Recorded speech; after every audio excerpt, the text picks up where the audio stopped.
Hey class, welcome back. I just want to recap from this video that we watched in the last video about prejudice and discrimination, and it is very relevant to the criminal justice system and things that are currently happening. So let's just recap the beginning of this again.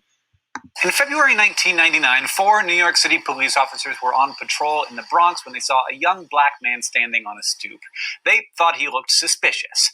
When they pulled over, he retreated into the doorway and began digging in his pocket. He kept digging as the police shouted at him to show his hands. A few seconds later, the man, Amadou Diallo, a 23-year-old immigrant from Guinea, was dead, hit by 19 of the 41 bullets that the police fired at him. What Diallo was reaching for was his wallet. He was going for his ID as he stood on the steps of his own apartment building. Diallo's story and the officer's fatal prejudgment of him is recounted in Malcolm Gladwell's 2005 bestseller, Blink. Gladwell and the social psychologist whose work he draws upon explores Diallo's case as an example of that gray area between deliberate violence and an accident, propagated by non-conscious or implicit biases. The officers did discriminate against Diallo, but the prejudice they acted on may have been driven by something more subtle than simple hatred. And that's an important thing to think about. Yes, there are lots of overtly bigoted people and policies at work all over the world, but what we're interested in today is the more insidious, non-conscious, automatic bias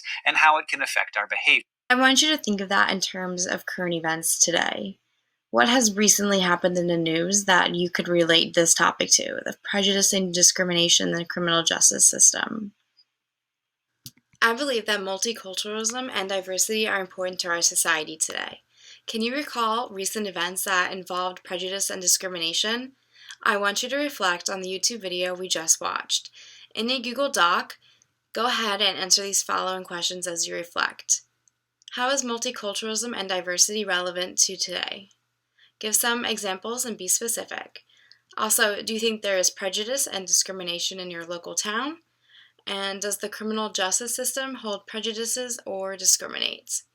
So go ahead and type these up in Google Doc, or you can go ahead and post it on Class Dojo, and don't forget to share with me, because I'm super excited to read over your reflections. Well, until next week, guys, I will see you later, and I hope you join me next week in Intro to Criminal Justice with me. I hope you had fun this week.